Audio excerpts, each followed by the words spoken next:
ሰላም ጤና ይስጥልን ተመልካቾቻችን እንደምንላችኋል። ከናሁ ቴሌቪዥን ለዕለተ ማክሰኞ ሰኔ 9 ቀን 2018 ዓ.ም የቀን ዜናዎቹን ለእናንተ የምናደርስበት ጊዜው አሁን ነው። ከዜናዎቹ ጋር ሀብታም አያሌው ነኝ። አብራችሁን ቆዩ።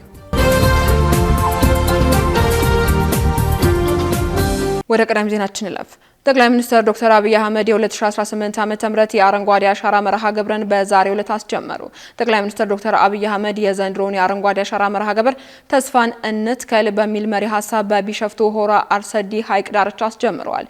መርሃ ግብሩን ያስጀመሩት ጠቅላይ ሚኒስትር አብይ አህመድ በዚህ ዓመት 8 ቢሊዮን ችግኞችን ለመትከል ግብ አስቀምጠው ከፍተኛ ወደ አደረግነው 65 ቢሊዮን ችግኞች ግብ የመድረስ ትልማችንን ለማሳካት በጽናት እየገሰገስን እንገኛለን ብለዋል። የሀገሪቱን ርዕሰ መስተዳድር ዜጎች ንቅናቄውን ተቀላቅለው ለመጪው ትውልድ አረንጓዴ አሻራቸውን እንዲያኖሩም ጥሪ አቅርበዋል። በማስጀመሪያ መርሃ ግብሩ ላይ የሕዝብ ተወካዮች ምክር ቤት አፈ ጉባኤ ታገሰ ጫፎ፣ የፌዴሬሽን ምክር ቤት አፈ ጉባኤ ያገኘው ተሻገር፣ ምክትል ጠቅላይ ሚኒስትር ተመስገን ጥሩነህ፣ የፌዴራልና የክልል መንግስታት ከፍተኛ የስራ ኃላፊዎች ተገኝተዋል። ጠቅላይ ሚኒስትር አብይ አህመድ በዚህ ወቅት እንደገለጹትም የዘንድሮን አረንጓዴ አሻራ ማስጀመሪያ በቢሸፍቱ ከተማ መካሄዱ ከተማዋን ከራሷ አልፎ ለአዲስ አበባና ሌሎች ከተሞች ችግኞችን የምታመርት መሆኗን እውቅና የሚሰጥ ነው ብለዋል። የአረንጓዴ አሻራ መርሃ ግብር የኢትዮጵያን ሁለንተናዊ ሉዓላዊነትና የብልጽግና አሰናስሎ የሚያረጋግጥ ብሔራዊ ኢኒሼቲቭ መሆኑንም ተናግረዋል። የኢትዮጵያ አረንጓዴ አሻራ መርሃ ግብር የደን የሰብልና ሁለንተናዊ ሉዓላዊነትን የሚያረጋግጥ ወሳኝ የልማት አቅጣጫ መሆኑንም አስረድተዋል። የዓለም ጤና ድርጅት ዋና ዳይሬክተር ዶክተር ቴድሮስ አድሃኖም ባለፈው ሳምንት በደቡብ አፍሪካ በድጋሚ በተፈጸመው የመጤ ጥላቻ ጥቃት ማዘናቸውን ገለጹ።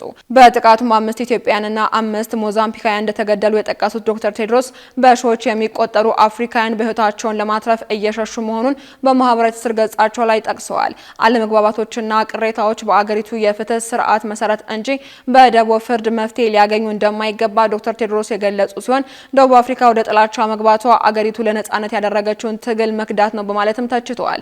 ዶክተር ቴድሮስ ደቡብ አፍሪካውያን ጥላቻን እንዲያቆሙና ተጋላጭ ወገኖችን እንዲጠብቁም ጠይቀዋል። ዋና ዳይሬክተሩ የተከሰተውን ጥቃት እጅግ ልብ ሰባሪ መሆኑን ገልጸው በመቶዎች የሚቆጠሩ ሰዎች ወደ ፓርላማ ያመሩበት ሰልፍ መደረጉንና በሺዎች የሚቆጠሩ አባወራዎች ከመኖሪያ ቀያቸው መፈናቀላቸውንም ጠቁመዋል። እንደ ዋና ዳይሬክተሩ ማብራሪያ የጥቃቱ ሰለባ ከሆኑት መካከልም ቢያንስ 5 ኢትዮጵያውያን የተገደሉ ሲሆን በተጨማሪም 5 የሞዛምቢክ ዜጎች በሞሰል ቤይ አካባቢ ህይወታቸው አልፏል ብለዋል። ይህንን የዋና ዳይሬክተሩን መልእክት ተከትሎም የደቡብ አፍሪካ መንግስት ቅሬታ እንዳለውና ስለደረሰው ክስተት ሙሉ መረጃ ለማቅረብ ዝግጁ መሆኑን ገልጿል። ሁሉንም የፕላስቲክ ከረጢቶች መጠቀምን የሚከለክለው አዋጅ ሙሉ ለሙሉ ተግባራዊ እንዳልተደረገ ባለስልጣኑ አስታወቀ።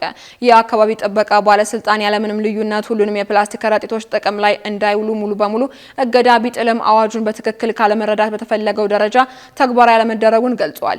የባለስልጣኑ ዋና ዳይሬክተር ዶክተር ለሊሴ ነሜ ክልከላው ስስ፣ ወፍራም የሚል ልዩነት ሳይኖረው ሁሉንም የፕላስቲክ ከረጢቶች የሚከለክል ነው በማለትም አስረድተዋል።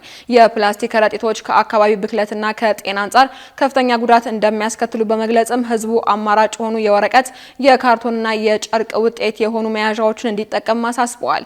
በአዋጁ አፈጻጸም ላይ አሁንም ክፍተቶች እንዳሉ የተናገሩት ዋና ዳይሬክተሯ ተቋሙ ቁጥጥር ለሚያደርጉ አካላት የቴክኒክ ድጋፍ በማድረግ ክፍተቱን ለመሙላት እየሰራ እንደሆነ ገልጸዋል። የህግ ማስከበር ስራ ብቻውን ለውጥ ማምጣት እንደማይችል የገለጹት ለሊሴ የህብረተሰቡን አመለካከቱን መቀየር እንዳለበትም አስገንዝበዋል። ዜጎች ስለ ጉዳዩ በቂ መረጃ አግኝተው ኃላፊነታቸውን እንዲወጡም አሳስበዋል።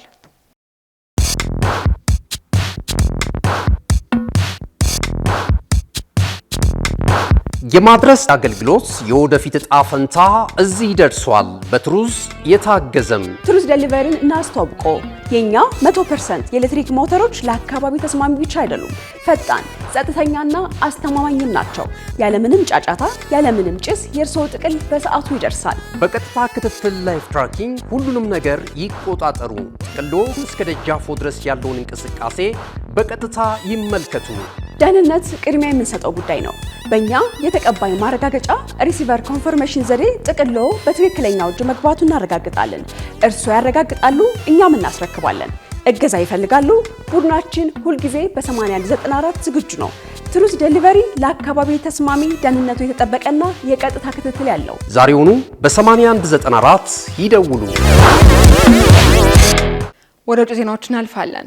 የድንበር የለሽ ዶክተሮች ቡድን አባላት በሱዳን ጦርነት የተፈናቀሉ ሴቶች ላይ ጾታዊ ጥቃት መፈጸማቸው ተገለጸ። የድንበር የለሽ ዶክተሮች ቡድን MSF የእርስ በርስ ጦርነት በመሸሽ ደህንነት ፍለጋ የተሰደዱ ቢያንስ 59 ሱዳናውያን ስደተኞች ላይ የጾታዊ ጥቃት ፈጽመዋል በሚል ሰራተኞቻቸው መክሰሳቸውን አምነዋል። የድንበር የለሽ ዶክተሮች ቡድኑ ባመነው በዚህ ውንጀላ ወጣት ልጃገረዶች በአንዳንድ ሁኔታዎች ይበዘበዙ ነበር ብሏል። ወጣት ሴቶች ብዙውንም ጊዜ ምግብ ወይንም ስራን ለማግኘት ጾታዊ ጥቃትን ያስተናግዱ ነበር ሲልም የቡድኑ አባላት የፈጸሙትን ኢሰብአዊ ድርጊት አምነዋል። ወንጀሎቹ የተፈጸሙትም ሱዳናውያን ስደተኞች በሚገኙበት በምስራቅ ቻድ ሲሆን እንደ አውሮፓውያን አቆጣጠር በ2024 የተቀሰቀሰውን የሱዳን የእርስ በርስ ጦርነት ዛሬም ተባብሶ መቀጠሉን ቢቢሲ ዘግቧል። የቀረበበትን ውንጀላ ያመነው የሕክምና ቡድኑ በድርጊቱ የተሳተፉ 18 ወንጀለኞችን ከስራ ማባረሩን ለአሶሲኤትድ ፕሬስ የዜና ወኪል አረጋግጧል። ነገር ግን በወንጀሉ የተጠረጠሩ ሌሎች የተወሰኑትን መለየት እንዳልቻለም ተናግሯል። በመጨረሻም ፕሬዝዳንት ዶናልድ ትራምፕ የአሜሪካ ኢራን ስምምነትን ዝርዝር ነጥቦች ከአርብ በፊት ይፋ ሊያደርጉ እንደሚችሉ ከፍተኛ ባለስልጣናት አረጋገጡ። ዶናልድ ትራምፕ ከኢራን ጋር የነበረውን ጦርነት ለማቆም የተደረሰውን ቅድመ ስምምነት ዝርዝር ነጥቦች ከአርብ በፊት ይፋ ማድረግ እንደሚችሉ ምክትል ፕሬዝዳንት ጄዲ ቫንስ ገልጸዋል። ምክትል ፕሬዝዳንት ጄዲ ቫንስ በአሜሪካና በኢራን መካከል የተደረሰውን የመግባቢያ ስምምነት አንድ ገጽ ተኩል አካባቢና ጥቅል ሀሳቦችን የያዘ ሰነድ እንደሆነም አስታውቀዋል። የተገለጸው ትራምፕ በፈረንሳይ በግሩፕ 7 ስብሰባ ላይ በተገኙበት መድረክ ላይ ነው። በዛሬው ዕለት የግብጽ የኳታርና የተባበሩት አረብ ኤምሬቶች መሪዎች በተገኙበት ስለ ኢራን ልዩ ስብሰባዎችን እንደሚደረጉም የመረጃ ምንጮች ማረጋገጣቸውን ቢቢሲ ዘግቧል። የስምምነቱ ዝርዝር ይፋ ይደረጋል ተብሎ እየተጠበቀ ሲሆን ይፋዊ ፊርማ የማኖር ስነ ስርዓቱም የፊታችን አርብ በጄኔቫ የሚከናወን ይሆናል ተብሏል። የእስራኤሉ ጠቅላይ ሚኒስትር ቤንያሚን ኔታንያሁ በበኩላቸው ትግሉ አላከተመም ብለዋል። አገራቸው አሁንም በተጠንቀቅ እንደቆመችና በደቡብ ሊባኖስ ከውጊያው ነጻ የሆነ ቀጠና እንደሚኖርም ገልጸዋል። የኢራኑ ፕሬዝዳንት ማሱድ ፔዜሽኪያን ስምምነቱ በአግባቡ ከተተገበረ ለኢራን የሚያኮራ ሰነድ ነው ማለታቸውንም የሀገሪቱ መገናኛ ብዙሃን ዘግበዋል። አንድ የአሜሪካ ከፍተኛ ባለስልጣን እንደተናገሩትም የመግባቢያ ስምምነቱ መፈረሙን ተከትሎ የሆርሙዝ ወሽመጥ በአፋጣኝ ይከፈታል ተብሎ ይጠበቃል። በስምምነቱ መሰረት በሊባኖስ ወታደራዊ ዘመቻ መቆም እንዳለበት ተገልጿል። የሊባኖስ ባለስልጣናት ተፈናቃዮች የአካባቢውን ደህንነት ሳይረጋገጥ እንዳይመለሱ ቢያሳስቡም ብዙዎች ወደ ቤታቸው እየተመለሱ ይገኛሉ ተብሏል።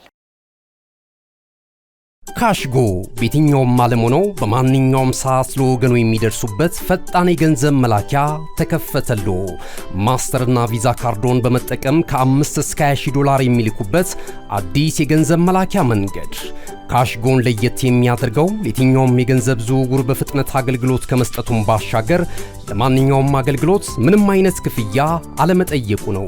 በሀገራችን ታሪክ ገንዘብን ከውጪ ወደ ሀገር ቤት በማስተላለፍ በመተግበሪያ መልክ አገልግሎት መስጠት የጀመረው የመጀመሪያው ሀገር በቀል የገንዘብ መላኪያ ዘዴ ካሽጎ ከ4500 በላይ ባሉ የባንክ ቅርንጫፎች አገልግሎት እየሰጠ ይገኛል። ገንዘቦን በሰኮንዶች ልዩነት ውስጥ ይፈልጉ በአካውንቶ ወይንም በእጆ ቆጥረው የሚወስዱበት ልዩ ዘዴ። በቅርቡ ሁሉንም ኢትዮጵያዊ ባለቤት ለማድረግ ጉዞ የጀመረው ካሽጎ ዛሬውኑ መተግበሪያውን በስልኮ ላይ በመጫን የአገልግሎቱ ተጠቃሚ ሆኑ። ፍጥነት መለያችን፣ ኢትዮጵያን መክፈቻችን፣ ካሽጎ ነው መላኪያችን። ካሽጎ የአዲሱ ትውልድ ብራንድ። ተመልካቾቻችን ከናሁ ቴሌቪዥን ለዕለቱ ያዝንላችሁ የቀን ዜናዎች እስካሁኖች ነበሩ። ዜናዎቹ ወደ እናንተ እያደረስኩኝ አብራችሁ ቆየሁት። ሀብታማ እያሌው ነበርኩኝ። ሰናይ ቀን።